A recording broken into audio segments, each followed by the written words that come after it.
व्यापारियों की करोड़ों रुपए की चांदी लेकर बाप बेटे चंपत जल्द होंगे गिरफ्तार। पीड़ित व्यापारियों को आईपीएस आशना चौधरी ने गिरफ्तारी का दिया भरोसा।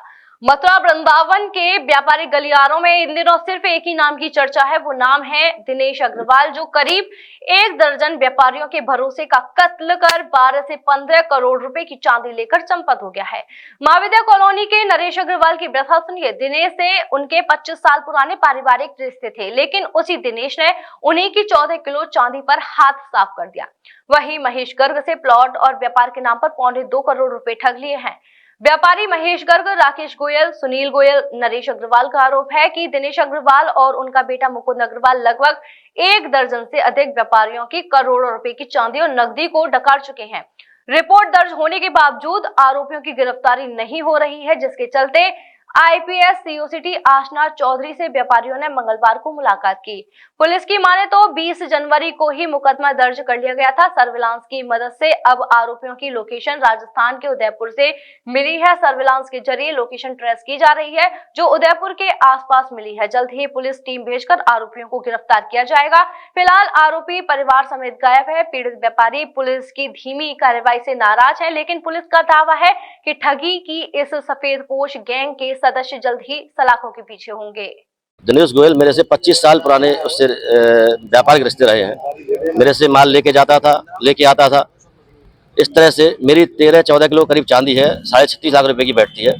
मैंने सबसे पहले प्राथमिकी मेरी प्रार्थना पत्र पर दर्ज की गई है 20 तारीख को। मैं यहाँ बताना चाहूँगा कि समाज में 2 तरह के अपराधी होते हैं, एक नकाबपोश, एक सफ़ेदपोश। नकाबपोश अपराधी अगर 2-4 लाख की लूट करता है तो स्वयं मालूम पड़ती है कि उसको टांग में गोली पड़ी और वो जेल में बंद होता है, अंदर होता है। और ये सफ़ेदपोश अपराधी हैं जो 15 करोड़ 12 करोड़ का माल लेके भागा है। अभी तक उसका कोई सुराग नहीं है। पुलिस की तरफ से अभी तक हमें केवल आश्वासन दिए जा रहे हैं, कोई सही कार्रवाई नहीं की जा रही है। उसके बच्चे, उसकी पत्नी, सब लोग हैं और वो जो है उनके ऊपर थोड़ा सा प्रेशर डाला जाए तो उनको सब चीज़ पता है कि वो कहाँ है और कहाँ नहीं है। केवल माल पचाने की वजह से ये सारे चीज़ें हो रही हैं। तो आपको क्या लगता है पुलिस कार्रवाई क्यों नहीं हो रही? अब ये हमारी समझ में नहीं आ रही क्यों कार्रवाई नहीं हो रही है। प्राथमिकी दर्ज है, आश्वासन दिए जा रहे हैं। हम ये नहीं कह रहे आश्वासन नहीं दिए जा रहे, लेकिन टीमें नहीं भेजी जा रही या भेजी जा रही हैं, ये हमें कोई चीज़ पता नहीं है। हम बार-बार इनके पास जा रहे हैं, अधिकारियों के पास, लेकिन हमें कहीं अब तक राहत नहीं मिली है। व्यापारी संगठनों से मुलाकात की आपने, क्या रहा?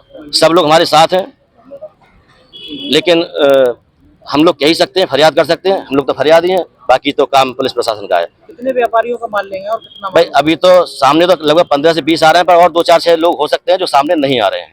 कितने का माल होगा?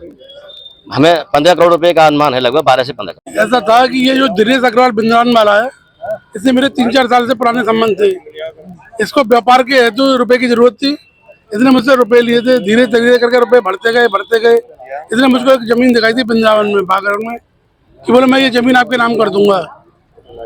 और ना धीरे धीरे समय बढ़ता गया। मैंने इससे कही भाई तुम मेरे नाम जमीन कर दे, रुपए मेरे पूरे पहुंच गए। ना तो उसने मेरे नाम जमीन करी दिनेश अग्रवाल ने, ना मेरे रुपए वापस किए गए। इसलिए मैंने प्रार्थना पत्र काफी टाइम से दिया, लेकिन मेरी अभी तक कुछ सुनवाई नहीं हुई है। रिपोर्ट दर्ज हो गई नहीं आपकी प्रार्थना? हाँ, मेरी प्रार्थना पत्र की रिपोर्ट दर्ज हो गई है। कितने रुपए का चांदी और कितना माल है? मेरे करीब 2.25 करोड़ रुपए करीब का मेरा हिसाब किताब लेन देन है। तो कब से संपर्क नहीं हो पाया? मेरा इससे का 24 तारीख से संपर्क नहीं हो पाया, 24 दिसंबर से। क्या कह के ले गए थे आपसे?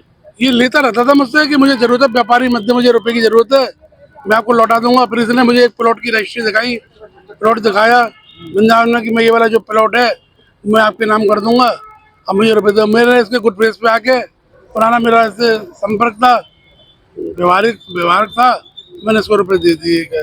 ना तो मुझको रुपए वापस मिले, ना मेरा जमीन मिली। मैं बहुत परेशान हूँ। मैं चौक बाजार मथुरा का निवासी हूँ। क्या घटना? मैंने दिनेश वृंदावन वाले हैं, इसको चांदी दी थी। तो हम 9 जनवरी से यहाँ कप्तान साहब के पास आए, उनको एप्लीकेशन लगा रखी है। उन्होंने आश्वासन दे रखा था कि आपका काम करवा देंगे, पाताल में भी होगा, उसको ढूंढ कर लाएंगे, किंतु अभी तक कोई काम हुआ नहीं है। हमें बहुत परेशानी है। कितनी चांदी है, कितने रुपए का माल होगा? 5 किलो चांदी है हमारी, 20 लाख रुपए का हो गया। तो रिपोर्ट दर्ज हो गई आपकी प्रार्थना? हाँ, मेरा प्रार्थना पत्र लगा हुआ है। 9 जनवरी का लगाया था मैंने, 1 महीने से ऊपर 25 दिन हो गए आज। तो बात करें तो ऐसे कितने व्यापारी जिनका माल ले गए हैं? ये तो 25-30 व्यापारी को, जिसकी दुआ सलाम थी उसी को नहीं छोड़ा है इसने। हर एक को बना के इसने धन इकट्ठा करके भाग गया है वो। उनके परिजनों ने तो गुमशुदगी दर्ज कराई है उनकी। परिजनों ने कराई, वो फर्जी है, वो तो सब उसको पता है। अगर परिजन ने गुमशुदगी कराई है तो फिर वो परिजन क्यों भाग गए? परिजन भी भाग गए, सब भाग गए हैं। सभी भाग गए। क्या चाहते हैं आप? हम तो यही चाहते हैं हमारा माल वापस आया, हमारे बाल बच्चेदार आदमी, हमें अपना पैसा वापस आया। व्यापारी एक दिनेश अग्रवाल निवासी वृंदावन लगभग 15 व्यापारियों की चांदी लेकर के चंपत हो गया है। उसके संबंध में एएसपी साहब से मिले थे, जिसकी एफआईआर गोविंदनगर थाना पे अपराध संख्या 18/2026 दर्ज है। 2 महीने से ज्यादा का समय हो गया है, लेकिन पुलिस अभी तक उसको पकड़ नहीं पाई है। व्यापारियों लगभग 15 व्यापारी 16 व्यापारी उससे बैठे थे और लगभग 11-12 करोड़ रुपए का माल लेकर के चंपत हो गया है। एक लड़का उसका जयपुर में रहता है, एक उसकी बहन जयपुर में ब्याही है, वो रहती है। उन लोगों के उसके बारे में कुछ पता है, लेकिन पुलिस ने भी आज एएसपी महोदय आसना मैम से मिले थे। उन्होंने बताया कि उसके कुछ संकेत उदयपुर की वो मंडी करता था, उदयपुर में होने के मिले हैं। अब उन्होंने आज आश्वासन दिया है कि हम उदयपुर टीम भेजेंगे और उसका पता लगाएंगे। आप लोगों से संपर्क नहीं हो पाया किसी प्रकार का? कोई संपर्क नहीं हो पाया। जब एफआईआर दर्ज करी थी, जब उसकी पत्नी वृंदावन में मौजूद थी, लेकिन एफआईआर दर्ज होने के बाद उसने अपने हस्बैंड जो चांदी व्यापारी चंपत लेके दिनेश अग्रवाल हो गया, उससे कोई संपर्क किया और वो भी चंपत हो गई। बताएं, उनके परिजनों ने खुद उनकी गुमशुदगी दर्ज करा रखी है। परिजनों ने तो गलत गुमशुदगी दर्ज करा रही है। परिजनों को सब पता है वो कहाँ पर है। वो तो भ्रम फैलाने के लिए तथा माल पचाने के लिए गुमशुदगी दर्ज कराई है। मैम, चांदी व्यापारी एक बार फिर आपसे मिले, एक बार कितने व्यापारी आए थे और क्या जानकारी है? दिनांक 20/1/26 को एक मुकदमा पंजीकृत कराया गया था, जिसमें बताया गया था कि एक व्यापारी द्वारा चांदी लेकर और फरार हो गया है वह व्यापारी। इस संबंध में 3-4 व्यापारी आज मेरे ऑफिस आए थे, मुझसे मिले थे और उन्होंने आग्रह किया था कि जल्दी से जल्दी इस व्यापारी को ढूंढ निकाला जाए और उसके खिलाफ आवश्यक कार्रवाई की जाए।